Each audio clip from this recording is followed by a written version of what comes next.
அனைவருக்கும் வணக்கம். இந்த வீடியோவில் வந்து நம்ம topic number 12.6 scope of statistics பார்க்கலாம். அதாவது இந்த ஸ்டாட்டிஸ்டிக்ஸ் துறையை வந்து எந்தெந்த துறையிலலாம் நம்மளால் யூஸ் பண்ணிக்கிற முடியும் அப்படின்றத பற்றி தான் வந்து பார்க்க போகிறோம். டாபிக் உள்ள போயிடலாம். Statistics is applied in every sphere of human activity, social as well as physical.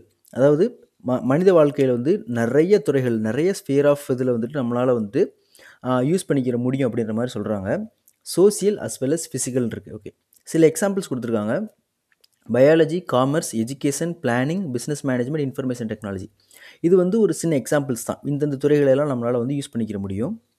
இப்போ இண்டிவிஜுவலாக ஒரு துறையிலையும் எப்படி யூஸ் பண்ணுறாங்கன்னு பார்க்கலாம். ஃபஸ்ட்டு வந்துட்டு எக்கனாமிக்ஸில் ஸ்டாட்டிஸ்டிக்ஸ் அண்ட் எக்கனாமிக்ஸ்னு இருக்குது. Statistical data and techniques are immensely useful in solving many economic problems such as fluctuation in wages, prices, production, distribution of income and wealth and so on அப்படின்னு இருக்கு. So இந்த economics துறையில் நம்ம ஸ்டாட்டிஸ்டிக்ஸை பயன்படுத்தி என்னென்னலாம் பண்ணலாம் அப்படின்னா, சில எக்கனாமிக் ப்ராப்ளம்ஸை வந்து நம்மளால் சால்வ் பண்ணிக்க முடியும். ஒரு சிலது வந்து குறிப்பிட்டிருக்காங்க, என்னென்னு பார்க்கலாம். ஃபஸ்ட்டு வந்துட்டு ஃப்ளக்சுவேஷன் இன் வேஜஸ், இந்த கூலிகள் கொடுக்குற கூலியில் வந்து ஏற்ற இறக்கங்கள் இருக்கு இல்லையா, அந்த பிரச்சனைகளை வந்து தீர்த்து வைக்கிறதுக்கு. நெக்ஸ்ட்டு ப்ரைஸஸ், விலையை பற்றி தெரிஞ்சுக்கிறதுக்கு. ஒரு கம்பெனியில் வந்து ப்ரொடக்ஷன் எப்படி நடக்குது, இந்த வருஷத்தில் வந்து எவ்வளோ ப்ரொடக்ஷன் ஆகிருக்கு, எப்படி டிஸ்ட்ரிபியூட் பண்ணியிருக்காங்க, நேஷ்னல் இன்கம் இருக்குது. இந்த மாதிரி பல விஷயங்கள் வந்து நம்மளால் வந்துட்டு ஸ்டாட்டிஸ்டிக்ஸை வந்து யூஸ் பண்ணிக்கிற முடியும். ஓகே, நெக்ஸ்ட் வந்துட்டு ஸ்டாட்டிஸ்டிக்ஸ் அண்ட் ஃபேர்ம்ஸ்ன்னு இருக்குது. ஃபேர்ம்ஸ் அப்படின்னா நிறுவனங்கள், கம்பெனின்னு எடுத்துக்கலாம். Statistics is widely used in many firms to find whether the product is conforming to specifications or not. அப்போ நான் வந்து ஒரு ப்ராடக்ட் தயாரிக்கிறேன், அந்த ப்ராடக்ட் வந்து இந்த மாதிரி குவாலிட்டியில் இருக்கணும் அப்படின்னு நான் தீர்மானிச்சிட்டேன். அது அந்த குவாலிட்டியில் தான் இருக்கா அப்படின்றத தீர்மானிக்கிறதுக்கு, அதாவது அதை வந்து சரி பண்ணிக்கிறதுக்கு இந்த ஸ்டாட்டிஸ்டிக்ஸ் வந்து ரொம்ப ஹெல்ப்ஃபுல்லாக இருக்குது. அது சின்ன உதாரணம் வந்து என்ன பார்க்கலாம். இப்போ நான் வந்து ஒரு வாட்டர் பாட்டில் மேக் பண்ணுறேன், அது வந்து இந்த குவாலிட்டியில் இருக்கணும், அது வந்து ஒரு ஃபுட் கிரேட் பிளாஸ்டிக்காக இருக்கணும், இந்த மாதிரிலாம் வந்து நான் சொல்கிறேன். செகண்ட் வந்து என்ன பண்ணலாம், அது ரிலீஸ் ஆனதுக்கப்புறம் கன்சியூமர்கிட்ட ரிவ்யூ கேட்கலாம். இது வந்து நீங்கள் எதிர்பார்த்த மாதிரி இருக்கா, அப்போ அந்த ப்ராடக்ட் வந்து நம்ம எதிர்பார்த்த மாதிரி இருக்கா அப்படின்றது வந்து அவங்க வந்து ரிப்ளை கொடுப்பாங்க. அதை வச்சு நம்ம வந்து ப்ராடக்ட்டை வந்து சரி ஃபீட்பேக் வச்சு நம்ம சரி பண்ணிக்கிறதோ இல்லை வந்து இம்ப்ரூவ் பண்ணிக்கிறதோ வந்து நம்மளால் வந்து பண்ணிக்கிற முடியும். ஓகே, நெக்ஸ்ட் வந்துட்டு ஸ்டாட்டிஸ்டிக்ஸ் அண்டு காமர்ஸில் எப்படி யூஸ் பண்ணுறாங்கன்னு பார்க்கலாம். Statistics are life blood of successful commerce அப்படின்னு இருக்குது. ஓகே, ரொம்ப ரொம்ப முக்கியமான ஒரு பகுதியாக இருக்குது ஸ்டாட்டிஸ்டிக்ஸ் காமர்ஸ் துறையில். Okay, market survey plays an important role to exhibit the present conditions and to forecast the likely changes in the future இருக்கு. ஓகே, அப்போ மார்க்கெட் சர்வே எடுக்கிறதுல வந்துட்டு ஸ்டாட்டிஸ்டிக்ஸ் ரொம்ப ரொம்ப ஹெல்ப்ஃபுல்லாக இருக்குது. இன்றைக்கி கண்டிஷன் எப்படி இருக்குது, ப்ளஸ் ஃப்யூச்சரில் வந்து அது எப்படி மாறப்போகுது அப்படின்றத ஃபோர்காஸ்ட் பண்ணிக்கிறதுக்கும் ஸ்டாட்டிஸ்டிக்ஸ் வந்து ரொம்ப ரொம்ப ஹெல்ப்ஃபுல்லாக இருக்குது. நெக்ஸ்ட் வந்துட்டு statistics and education. Okay, statistics is necessary for the formulation of policies to start new courses according to the changing environment. இப்போ ஒரு காலேஜ் வந்து புதுசாக ஒரு கோர்ஸ் அறிமுகப்படுத்தலாம் அப்படின்னு நினைக்கிறாங்க அப்படின்னா, அங்கே வந்து ஸ்டாட்டிஸ்டிக்ஸ் வந்து ரொம்ப ரொம்ப ஹெல்ப்ஃபுல்லாக இருக்குது. எப்படின்னா, ஸ்டூடெண்ட்ஸ்கிட்ட வந்து கேட்கலாம், இந்த மாதிரி நாங்கள் வந்து ஒரு கோர்ஸ் ஸ்டார்ட் பண்ண போகிறோம், ஆர்டிஃபிஷியல் இன்டெலிஜென்ஸில் வந்து ஸ்பெசிஃபிக்காக ஒரு கோர்ஸ் ஸ்டார்ட் பண்ண போகிறோம், நீங்கள் எல்லோரும் இன்ட்ரெஸ்டடாக இருக்கீங்களா, ஸ்டார்ட் பண்ணால் எவ்வளோ பேர் வந்து அதில் ஜாயின் பண்ணுவீங்க, இந்த மாதிரி ஒரு சர்வே எடுக்கிறாங்க. அதில் வந்து பாசிட்டிவ் நெகட்டிவ் ரெஸ்பான்ஸை வச்சு அவங்களால வந்து கோர்ஸை ஸ்டார்ட் பண்ணலாமா வேணாமா அப்படின்றது வந்து அவங்களால முடிவு பண்ணிக்கிற முடியும். Okay, next there are many educational institutions owned by the government and the private individuals engaged in research and development work to test the past knowledge and evolve new knowledge. These are possible only through statistics. இப்போ இந்த மாதிரியான courses வந்து ப்ரீவியஸாக எப்படி perform பண்ணியிருக்கு, எவ்வளோ மக்கள் வந்து அதில் ஜாயின் பண்ணியிருக்காங்கன்றதை தெரிஞ்சுக்கலாம். ஸோ இதை வச்சு நம்ம புதுசாக போகலாமா வேணாமா, இல்லை வேறு என்ன மாதிரியான முடிவுகள் எடுக்கலாம் அப்படின்றத வந்து தீர்மானிக்கிறதுக்கு ஸ்டாட்டிஸ்டிக்ஸ் வந்து ரொம்ப ரொம்ப ஹெல்ப்ஃபுல்லாக இருக்குது எங்கள் எஜுகேஷன் துறையில், கல்வித்துறையில். Okay, next statistics and planning. Statistics is indispensable in planning. In the modern world, which can be termed as the world of planning, almost all the organizations in the government are seeking the help of planning for efficient working, for the formulation of policy decisions and execution of the same. அப்போ நம்ம previous சாப்டரில் தான் நம்ம வந்து பிளானிங்குடைய முக்கியத்துவம் பற்றி பார்த்துருந்தோம். நம்ம என்ன சொல்கிறாங்கன்னா, இன்றைக்கி உள்ள வேர்ல்டு, இந்த வேர்ல்டு வந்து மாடர்ன் வேர்ல்டு, இதை எப்படி சொல்லலாம் அப்படின்னா வேர்ல்ட் ஆஃப் பிளானிங் அப்படின்னு சொல்லலாம். அப்போ உலகமே வந்து பிளான் பண்ணி தான் வந்து ரன் ஆகிக்கிட்டு இருக்குது. அப்போ அந்த பிளானிங் வந்து முக்கியத்துவமாக இருக்கிற இந்த நாட்டில் வந்துட்டு ஸ்டாட்டிஸ்டிக்ஸ் வந்து எங்கெங்கெல்லாம் ஹெல்ப் பண்ணுது அப்படின்னா, அந்த கவர்மெண்ட்டுடைய பிளானை தீர்மானிக்கிறதுல வந்து இது வந்து கவர்மெண்ட்டாக இருக்கலாம் அல்லது ப்ரைவேட் ஆர்கனைசேஷனாக இருக்கலாம், எது வேணாலும் இருக்கலாம். அவங்களுடைய பிளானிங் பண்ணுற அந்த இதை தீர்மானிக்கிறதுக்கு வந்து ஸ்டாட்டிஸ்டிக்ஸ் வந்து ஹெல்ப்ஃபுல்லாக இருக்குது. எப்படி பார்த்தீங்கன்னா, formulation of policy decisions and execution of the same அப்படின்னு இருக்குது. ஒரு உதாரணம் எடுத்துக்கலாம். இன்றைக்கி தமிழ்நாட்டில் வந்து பெண்களுக்கு வந்து ஃப்ரீ ஆஃப் காஸ்ட்டில் வந்து அவங்க பஸ்ஸில் வந்து லோக்கல் பஸ்ஸில் வந்து ட்ராவல் பண்ணிக்கிற முடியும். அப்போ அந்த ஸ்கீம் வந்து அறிமுகப்படுத்தியாச்சு. அறிமுகப்படுத்தி ஒரு 1 இயரோ 2 இயரோ எவ்வளோ பேர் வந்து ட்ராவல் பண்ணியிருக்காங்க, அதனால் எவ்வளோ பெனிஃபிட் ஆகிருக்கு அப்படின்ற வந்து டேட்டா வந்து நம்மளால் கலெக்ட் பண்ண முடியும், கவர்மெண்ட்டால் கலெக்ட் பண்ண முடியும். அதை கலெக்ட் பண்ணி அது வந்து அந்த ஸ்கீம் வந்து சக்ஸஸ்ஃபுல்லாக இல்லையான்றதை தீர்மானிச்சுக்கிற முடியும். ஒருவேளை சக்ஸஸ்ஃபுல்லாக இருக்குது அப்படின்னா அப்படியே கண்டினியூ பண்ணலாம். இல்லை கொஞ்சம் ஏதாவது சேஞ்ச் பண்ணணும், நம்ம டேட்டாவை நம்ம கலெக்ட் பண்ணிட்டோம்னாலே அது வந்து நம்ம அனலைஸ் பண்ணி அதை என்ன பண்ணலாம், என்ன வந்து புதுசாக நம்ம ஆட் பண்ணலான்றது நம்மளால் வந்து தெரிஞ்சுக்கிற முடியும். அப்போ இந்த மாதிரியான பிளானிங் சம்மந்தமான விஷயங்களுக்கு வந்து ஸ்டாட்டிஸ்டிக்ஸ் வந்து ரொம்ப ரொம்ப ஹெல்ப்ஃபுல்லாக இருக்குது. Okay. In order to achieve the above goals, various advanced statistical techniques are used for processing, analyzing, and interpreting the data. இப்போ நான் சொன்னேன் இல்லையா எக்ஸாம்பிள், இந்த ஃப்ரீ பஸ்ஸோடைய எக்ஸாம்பிள் சொன்னேன் இல்லையா, அந்த மாதிரி கிடைக்கிற டேட்டா வச்சுக்கிட்டு நம்ம எப்படி ப்ரொசீட் பண்ண போகிறோம் அப்படின்றத அனலைஸ் பண்ணுறதுக்காக பல ஸ்டாட்டிஸ்டிக்கல் டெக்னிக்ஸ் இருக்குது அப்படின்றத வந்து சொல்கிறாங்க. Okay, in India statistics play an important role in planning both at the central and state government levels, but the quality of data is highly unscientific அப்படின்ற மாதிரி இருக்குது. ஓகே, அப்போ இந்தியாவில் வந்து பிளானிங் பண்ணுறதுல ஸ்டாட்டிஸ்டிக்ஸ் வந்து ரொம்ப ரொம்ப முக்கியமான ரோல் ப்ளே பண்ணுது. சென்ட்ரல் கவர்மெண்ட்டாக இருந்தாலும் சரி, ஸ்டேட் கவர்மெண்ட்டாக இருந்தாலும் சரி, ரெண்டு இடத்துலையும் வந்து ரொம்ப முக்கியமான ரோல் ப்ளே பண்ணுது.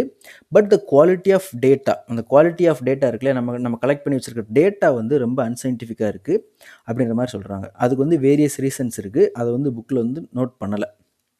ஓகே, நெக்ஸ்ட் போயிடலாம். Statistics and medicine. In medical sciences statistical tools are widely used. மருத்துவத்துறையில் வந்து ஸ்டாட்டிஸ்டிக்ஸ் வந்து ரொம்ப அதிகமாக யூஸ் பண்ணுறாங்க.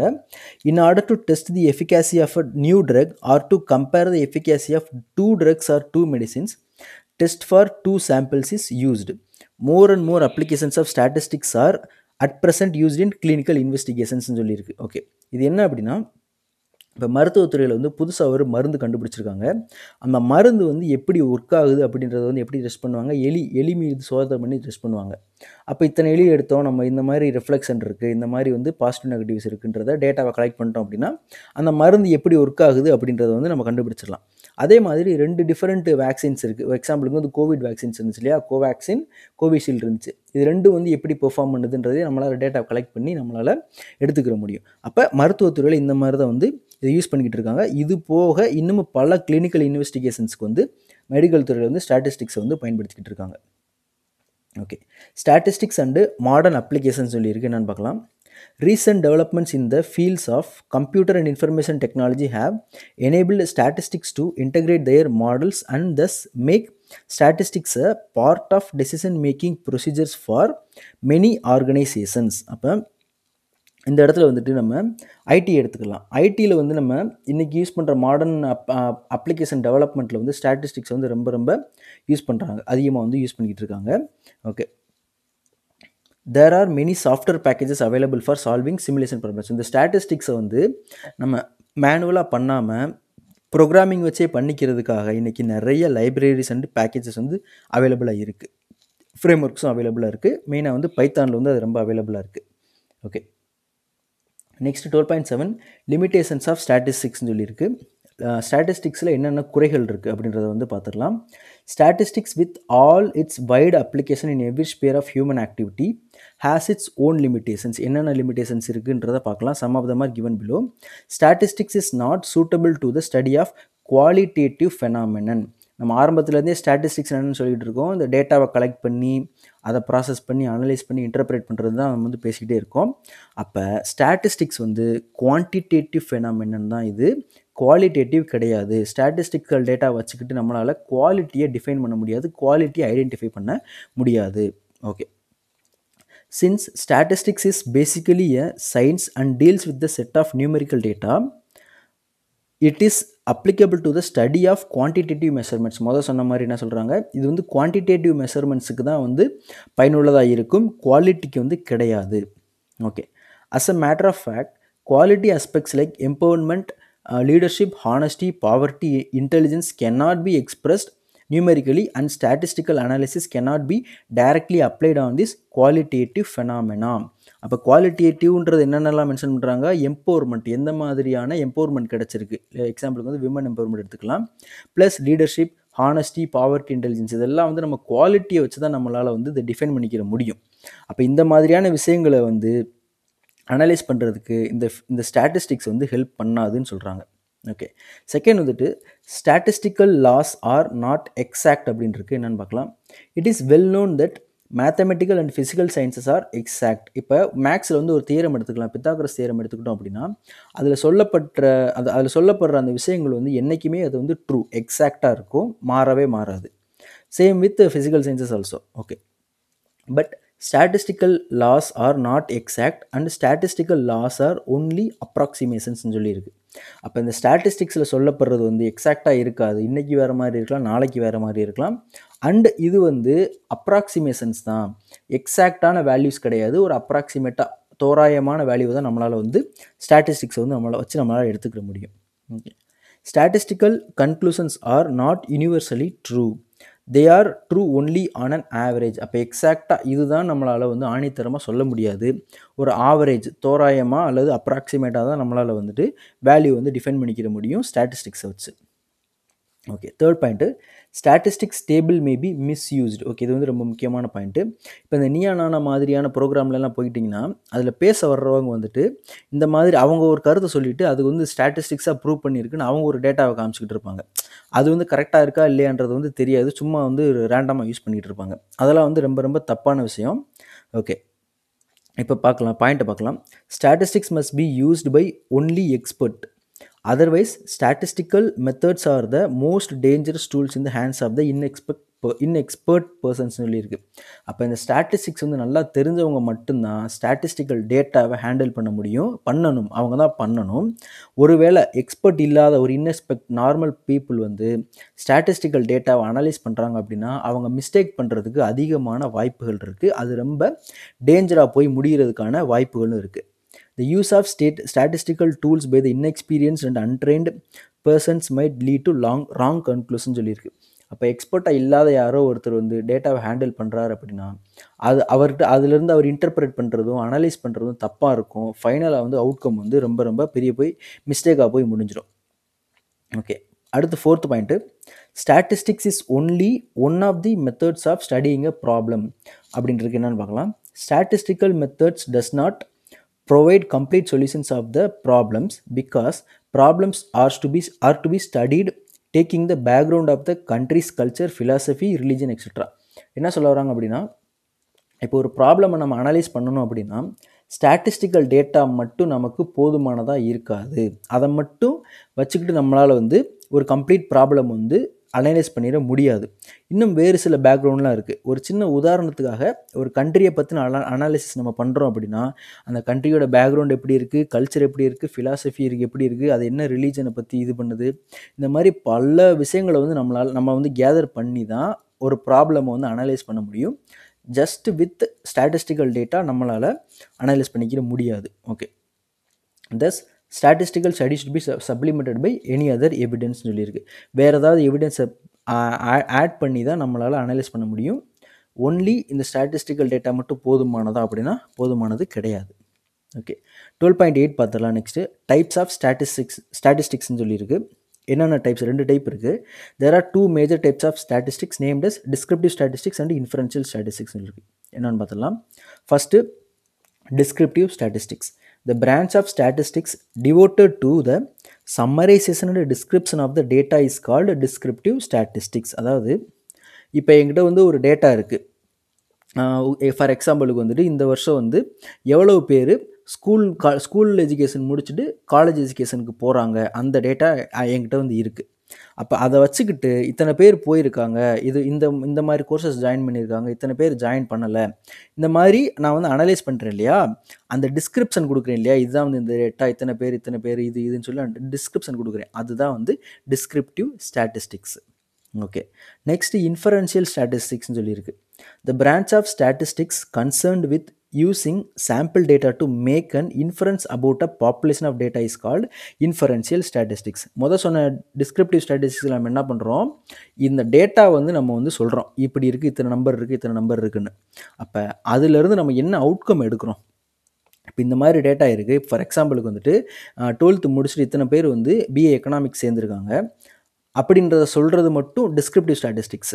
அப்போ அதனால் என்ன பெனிஃபிட் ஆக போகுது, இதுலேருந்து நம்ம என்ன தெரிஞ்சுக்கலாம், என்ன அனலைஸ் பண்ணலாம், என்ன இன்டர்பிரேட் பண்ணலான்றது அடுத்த ஸ்டெப்ஸ்க்கு நம்ம மூவ் பண்ணுறோம் இல்லையா, அதுதான் வந்து இன்ஃபரன்ஷியல் ஸ்டாட்டிஸ்டிக்ஸ். ஓகே, இங்கே வந்து பார்த்தோம் அப்படின்னா திரும்ப அதான் கொடுத்துருக்காங்க. ஸ்டாட்டிஸ்டிக்ஸ் வந்து ரெண்டாக பிரியுது, descriptive statistics and inferential statistics. Okay, difference பார்த்துடலாம். ஃபர்ஸ்ட் பாயிண்ட் வந்துட்டு it describes the population under study.